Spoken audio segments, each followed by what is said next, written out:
Howdy, soldiers. It is nearly 5 p.m. and I've had more caffeine than solid food today. Not to mention, I have broken not one, but 2 blushes in the span of 48 hours. So, it's kind of week that I'm having. I don't know how, but I did it. I survived September. September was a bit of a weird month. I was here and there. I was traveling. I had multiple events. My family had multiple birthdays. So it was a lot of stuff happening. And I feel like that also kind of reflects in the books that I read this month. I read biblically accurate sci-fi, multiple grumpy fae academics, and fantasy uber. I read 2 disappointing sapphic novels, 2 books with creepy dark mermaids, and 2 books with the word drowning in the title. What is up with that? I read a groundbreaking 2 novellas in a single month. I read a graphic novel. Like, who am I? So without further ado, grab a drink, grab a snack, and buckle in, and let me tell you about the 8 books that I read amongst my comings and goings of September. Hydrate or dihydrate. Everyone take a drink. I'd like to start this video off on a high note and talk about my favorite book that I read this month, which is a hilarious comedic cozy fantasy. If you're a fan of Princess Bride or Ella Enchanted, then this is the book for you. It is This Will Be Fun by E.B. Asher. I mean, it was very fun. This is exactly what it says on the can. No false advertising here. I've mentioned a few times before, one of my favorite things to read is Washed Up Chosen Ones. And baby, you can take your pick out of these guys. 10 years ago, a group of young heroes, Elwyn, Beatrice, Claire, and Galwell, all saved the realm from darkness, but what many people don't know is that it also ruined their lives. But an invitation to the princess's wedding promises a reunion for the ages, and they all reluctantly agree, only to find out that the princess's betrothed has been kidnapped and evil wasn't actually vanquished, and they must come together once again to defeat it for the second time. Their friendship hurts and romantic heartbreaks are drawn to the surface again, and they all have to relearn how to trust each other and re-fall in love with one another if they're going to be able to save the realm again. First of all, this book is hilarious. I found myself laughing out loud at multiple occasions, and it balances that like silly goofy so well with these complicated relationship dynamics and somehow complex world building, and it does tackle some hard topics like survivor's guilt and PTSD from war and resentment and unwanted celebrity. But it also tackles friendship and forgiveness of yourself and of others and rebuilding relationships that you once had. Elwyn has become a recluse who watches a lot of soap operas and has to realize that there is still bravery left in her. Beatrice fell into this deep depression and tried to run away from her past and has to learn to let go and accept love into her life again. Claire became like an influencer and is using his charm to disguise his guilt. He has to realize that he doesn't have to live up to someone else's legacy. One of my other favorite things is when fantasy worlds invent things that we have. So like, there's fantasy sunglasses and fantasy bath bombs and fantasy therapy and fantasy Starbucks and fantasy therapy and fantasy pop rocks and also maybe my favorite, fantasy Uber. And I will never get over that the big bad of this whole story is named Mike. E.B. Asher is a pen name for 3 different authors, and this book really feels like it was started off as a D&D game one-shot that just got way too out of hand. And then I also, surprisingly, sobbed like a little bitch when it came to the end. This Will Be Fun was an absolute delight. It's queer, it's funny, it has a very heartwarming center, but I will say this book needs, nay, deserves a renaming, because this story was way too good to have this boring-ass sentence for a title. They don't even say it in the novel, what the hell? Oh, and I was sent this by Avon. Now for something incredibly weird. We are going to be talking about a religiously biblical political murder mystery sci-fi space adventure novella. I mean, this was pitched to me as good for fans of This Is How You Lose the Time War, and they weren't necessarily wrong, but I do feel like it was a little bit more biblically accurate. If you're ready to ascend to a bite-sized world with angels beyond reckoning, strange gods, and automaton scribes,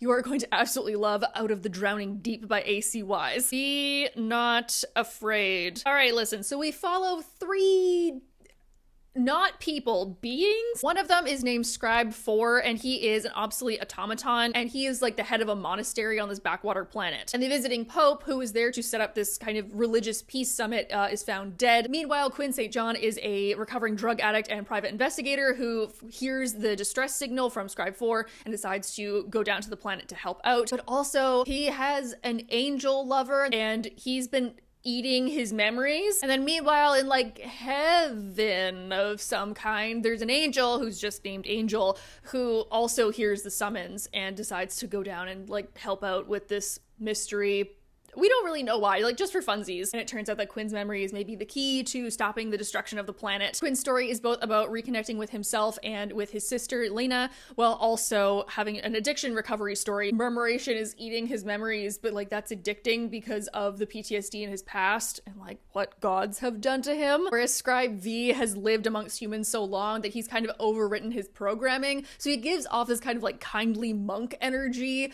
but he has to decide if like this is all that he wants in life. And I love the friendship that's between Scribe 4 and Angel, because Angel doesn't understand what it means to be human. Angel uses neopronouns, XE, like I think it's G and yourself, I think, but we also get the boundlessness and boundarylessness of what it means to be a divine being.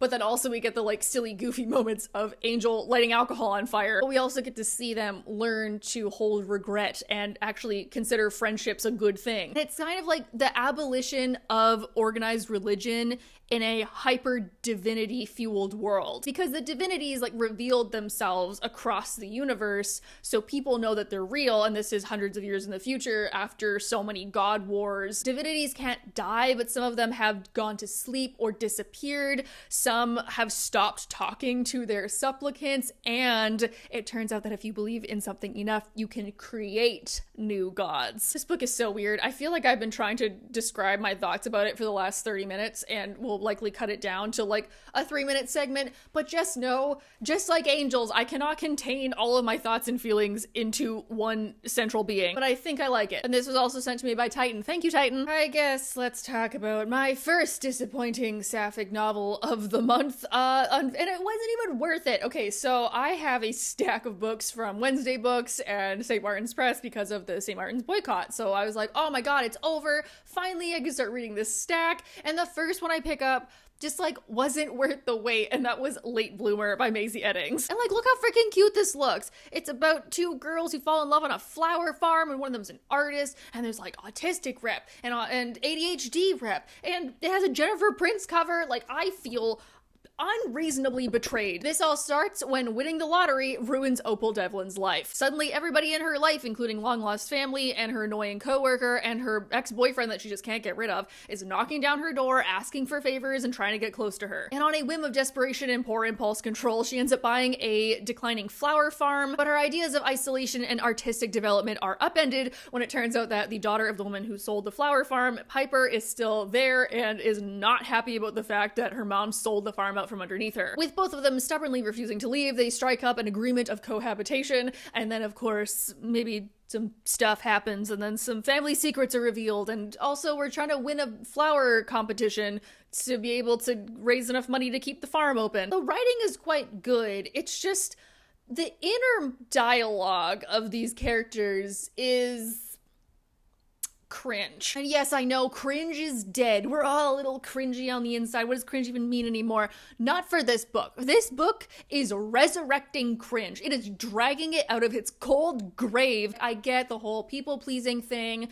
I get the ADHD thing, and impulse control is a thing that they discuss a lot in this, but it's like, girl, why are you speaking like you're a 14-year-old? Like, it felt quirky for the sake of being quirky, not necessarily that those were actually what the characters were like. And we get a lot of the information in clumps. It was kind of a like, oh, by the way, here's another thing, and oh, by the way, here's another thing. And it was, I wish it had been integrated more smoothly. It's not to say that there wasn't stuff I liked about this book. First of all, I love the friend group. Oh my gosh, they're so wonderful. Diska and Elfie are the best, and the sisters are so fun together. And actually some really important and well done discussions on what it's like growing up neurodivergent, what it's like growing up with an emotionally abusive parent, and alcohol dependence. But unfortunately, by the time I got to the end of it, all I could think of was, damn, I sure do cry a lot in this, which, like, bitch, same. But I had a very poor third act breakup, and honestly, I didn't even really like the two of them together. I know it's supposed to be this like grumpy sunshine. Piper's autistic, so she's learning more about herself as she's like trying to describe how she sees the world,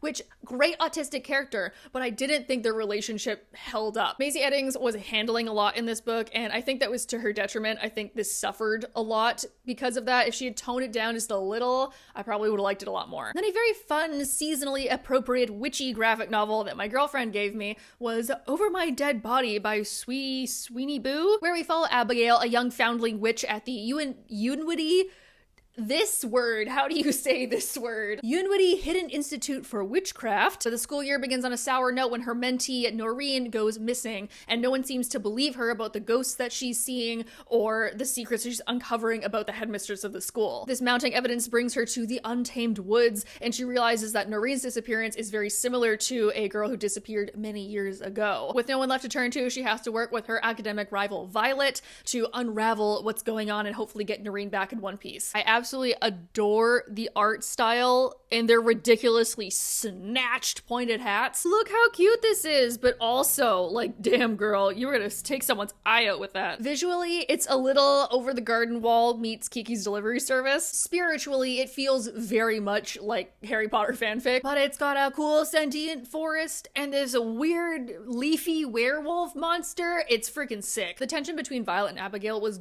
good, but I felt like I wanted a little bit more.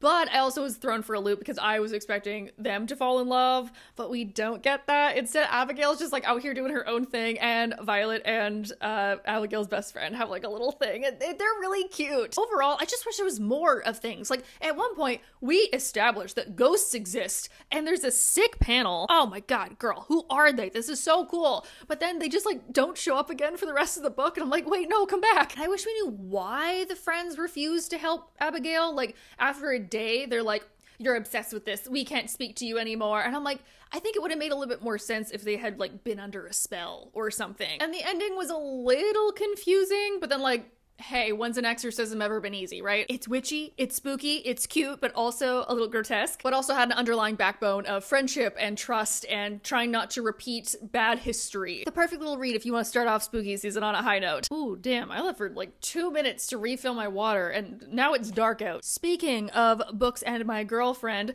she and I are long distance, so I spent a lot of time traveling to go and see her, and so I've gotten a lot more into audiobooks, and I feel like every month I have my obligatory nonfiction audiobook that I listen to and recommend sometimes. And I don't have a physical copy because audiobooks, but I do have a sticky note that was attached to my thigh so that I would remember to talk about it. And if you couldn't already tell from the shelves behind me and my obnoxious personality, I am both an English major and a theater kid, which means that I have read and studied and written essays on and performed a whole lot of freaking Shakespeare. And is the case with many a classic, scholars are constantly reevaluating and reanalyzing what we think of them in different contexts. And as I have many book friends who are also Shakespeare scholars recommend this book to me, this month I picked up The Great White Bard by Farah Karim Cooper. Was that bit funny? I'm leaning towards no. Dr. Karim Cooper is a professor of Shakespeare Studies at King's College London and is currently the Director of Education at Shakespeare's Globe. She also founded the first Early Modern Scholars of Color network in the UK, and in The Great White Bard uses the examples from Titus Andronicus,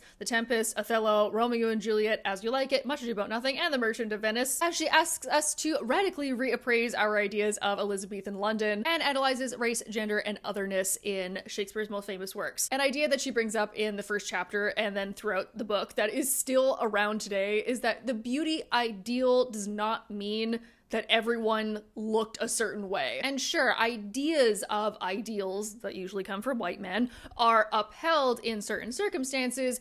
It doesn't necessarily mean that everybody who is considered beautiful has those specific traits. The Elizabethan age of Europe, hell, the ancient world en masse, was way more multicultural than we consider it today.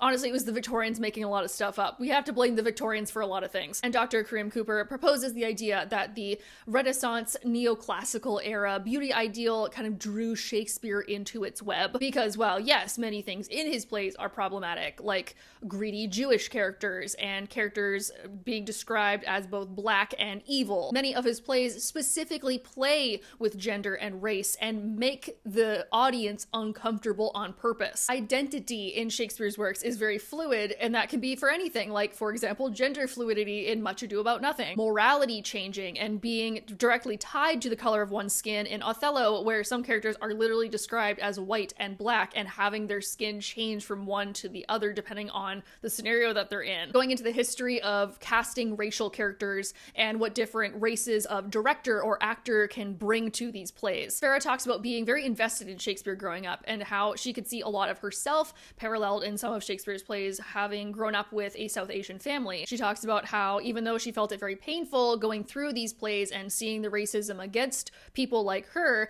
is Shakespeare, what should she say, like, he doesn't belong to white people. How many people of color can find pieces of themselves in Renaissance plays? And then having the conversation with white people, realizing that some of these plays will always be beautiful to some and horrid to others. But guess what? Shakespeare, he's super dead. So he can't really change any of the things that he's written. But we, as a modern audience, can, and it is up to us to decide how to engage with the media that he left behind. Dr. Kareem Cooper thinks that we should sit in our discomfort about these particular things and constantly invite new perspectives and interpretations to be able to keep this great legacy alive. Now, as an audiobook, this was pretty good, but I will warn you that there is an actor who is reading lines from plays as examples throughout the book that is not the audiobook narrator. And those sections are like 20% louder than the rest of the audiobook. So you're gonna be like, and as an example from Romeo and Juliet, wherefore thou art Romeo? And you're like, oh my God, Jesus. So just be warned, if you're gonna do this in an audio format, I might recommend doing it as a print. The second novella and first book that contains killer mermaids that I read this month is the incredibly beautiful and very thought-provoking The Deep by River Solomon. Now, the cover usually looks like this, but I thrifted this funky fresh one, and honestly, I kind of like this version better. It's zesty, and I can guarantee these are nothing like the mermaids that you grew up with, because somewhere, some dimension, astral plane, Hans Christian Andersen is quaking. I don't know, maybe he's up there with all those weird angels from Dark and Drowning Deep. No, Out of the Drowning Deep? God damn it, these fucking titles. These merfolk are deep sea predators, and they are descended from the babies that were born of the pregnant women that were thrown off of slave ships. And these undersea people call themselves the Wajinru. And Yetu, our main character, is the historian of her people, because Wajinru, because of their painful pasts, don't hold memories for very long. So they need one person in their community to hold the collective memory of all, like, 600 years of Wajinru's existence. God, what just happened there? But in taking on the role as memory keeper, it is slowly killing Yetu. And during one ritual that she is conducting, she manages to escape her pod and accidentally beaches herself on land during a storm and is trying to recover her strength while also learning more about the world that her ancestors left behind. This book is very powerful and has a lot to say, especially considering how short this is. Like, River Solomon really jam-packed it in here, with Yetu having all this responsibility and the expectation of her community put on her, while also being this kind of semi-religious figure. Being the historian is the greatest honor, but at the same time, the madness and utter loneliness and depression that Yetu is feeling, because she doesn't have anybody else that she can connect with in that way. It's about resentment and loneliness and having a complicated relationship with the past, but also community and love and belonging and finding empathy in odd places. I love her conversations with, like, the land people. Oh, and they're so cool looking. Yetu never describes herself, because why would she? But we know that this race of people, they have, like, front fins, and they also are like a little gelatinous, like they need the pressure of the deep ocean to keep them together. She roars and, like, her face splits apart so that she can show all of her teeth. I was like, whoa, I had to recontextualize what I think about you right now. What? Called An Important Addition to the Afrofuturism Canon by NPR, I would have to agree. This was short and it fast, but also so tough and touching and heartwarming about community and forgiveness and history, and also killer mermaids. Like, hello. So if you're looking for something different that you can definitely finish by the end of the month to boost that Goodreads goal, I'd highly recommend this. Second last, we're going to talk about a dark academia, sapphic rivals to lovers, Jewish folklore-inspired fantasy romance novel that I might get kicked off the internet for having a certain opinion of, and that is A Dark and Drowning Tide by Alison Saft. You see what I mean about titles? Like, we got The Dark and Drowning Tide, and then we also have The Deep, and then we also have Out of the Drowning Deep. Like, I swear I didn't do this to myself on purpose, but it is making it very difficult to talk about each of these things to my friends, because none of them know which one I'm talking about. The vibes, the atmosphere, the aesthetic. Lorelei Caskell is a sharp-tongued folklorist with a quick temper and even quicker wit who has to go on an expedition with 6 eccentric nobles in search of a fabled spring, because this spring is supposed to have all the magic on the continent, and this new king of a new empire wants to harness that for nefarious purposes. But the expedition starts off with the murder of her mentor, and Lorelei realizes that she was keeping more secrets than she was letting on, and that the 6 of them aboard the ship are the prime prime suspects. So now Lorelai must team up with her bewitching rival Sylvia as they begrudgingly work together to try and solve this murder and stop the rest of the expedition from going to hell, which it kind of does. Now, this is based on Jewish folklore and history, both within the political world, but also with Lorelai being Yeveni, and they are a people who are put into the slums and have a racial/religious prejudice against them. And much of Lorelai's journey is trying to either prove or break out of the stereotypes that she has been represented as. Now, I love Lorelai. She's a butch lesbian who wears a lot of suits and nice coats. She's stubborn, she's cold, she's actively dislikable. She's not really a good person nor a team player, and she is used to keeping people at a distance to keep herself safe. And I feel like many people of marginalized communities can relate to her when she says, "Far better to be disliked for who she truly was rather than what she represented." Another strong suit of this book was the romance.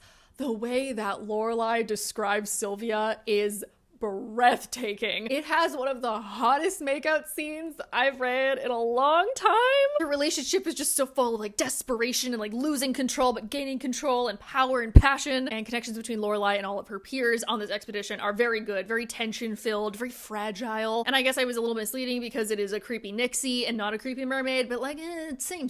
The romance was great. The Jewish representation, fantastic. The fantasy folklore aspect, unnerving and delicious. But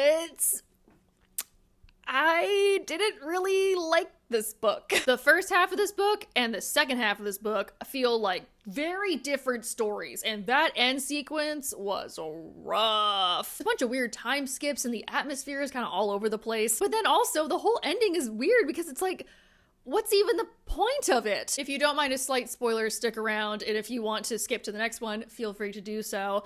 But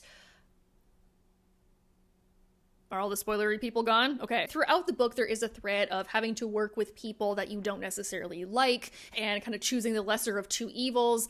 But this whole thing of like just giving the king what he wants, we just kind of give in and give up and then take those scraps of power and continue the system of oppression. Like, it was strange. Maybe I'm misinterpreting it. I don't know. All of my Jewish folklore fantasy book people, friends online love this.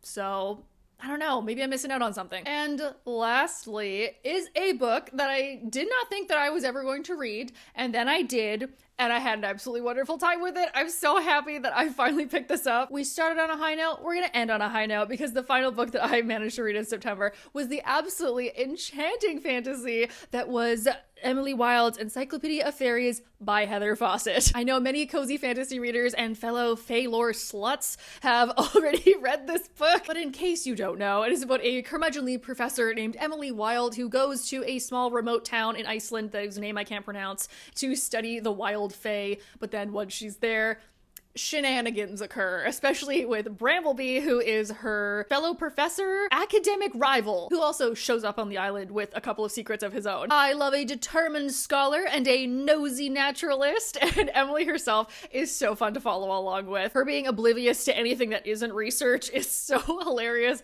and heartwarming, even when she's being difficult. But goddamn, I love a book with footnotes. Like, if I see a footnote in there, I'm like, oh yeah, we're gonna get along just fine. And as a lover of creepy fae lore, Emily is exactly the kind of person that I feel like I would have grown up as if I had really gotten into fae. Like, how many fae kids out there grew up reading like the fairy codexes, right? The classics. And I really liked how much academics played a role throughout the entire story, and it was a main focal point, and they didn't kind of just peter off halfway through to go on adventures. Like, Emily is always cataloging things. She's always thinking of data. And even at the end, like, we go to the conference that we start off with, and we don't just say like, fuck it, and then run off into the Feywilds, which honestly is something that I would be more inclined to do. The Winter Court is amazing. Like, you have all the stuff, again, that I love. You have fae bones hanging from trees, swaying in the wind, creating music. You have creatures that look kind of like creatures, but not quite. You have people that are wearing things made of unwearable things like whispers and snow and moonlight. Speaking of fae, Bramblebee is the best. He encapsulates what I love reading about fae, and that is that he is incredibly human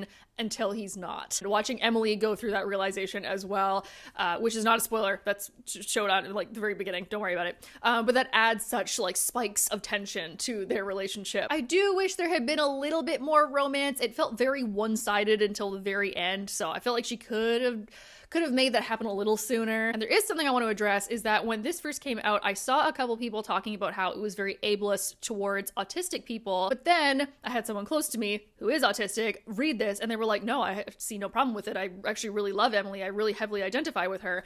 And so I gave it a shot. So I find out there's another character in here who literally only gets like 2 pages of screen time, and she was taken by the Fae and returned different. And that's a folkloric belief about autistic people, that they're changelings, or that, you know, the Fae made them different. This girl that is returned, she's returned as like a blank slate. Like, she doesn't eat or drink or speak without someone telling her to. But even if you're talking about people who have different mental capabilities or physical mobility issues or are nonverbal, like, I don't know a single one of them that would stick their hand in a fire if someone told them to do that. So, like, I don't understand the parallel that people are drawing. I dug Emily Wilde like the grave. This was a great book. And I found out that the author lives, like, kind of close to me. So now I'm like, oh, there is a non-zero possibility that I could run into this author just, like, on the street somewhere. So Heather Fawcett, I'm gonna keep my eyes open. Just know I'm gonna be looking for you. And that is that on that. So there you have it. All the books, sans The Great White Bard, that I read in the month of September. No rhyme, reason, or theme to be found. Just a jumble of sad lesbians and killer mermaids. As always, please leave down below what you read in September, or if you want to fangirl about any of the books I mentioned today. And as always, I have a ridiculous TBR pile for October. I've been hoarding away horror novels, being like, oh, I just can't read them until it's October.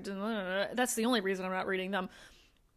Well, I guess the devil has come to collect. It's only like 8 p.m. and I'm ready to go to sleep. Like, I am so tired, and it's no one's fault but this guy. I have grossly overbooked myself in October, just as much as I have in September, and I'm looking forward to most of it. You know where to click to like the video. You know where to click to subscribe. I hope you guys are all having a nice day or night wherever you are, and I will see you all next week. Bye!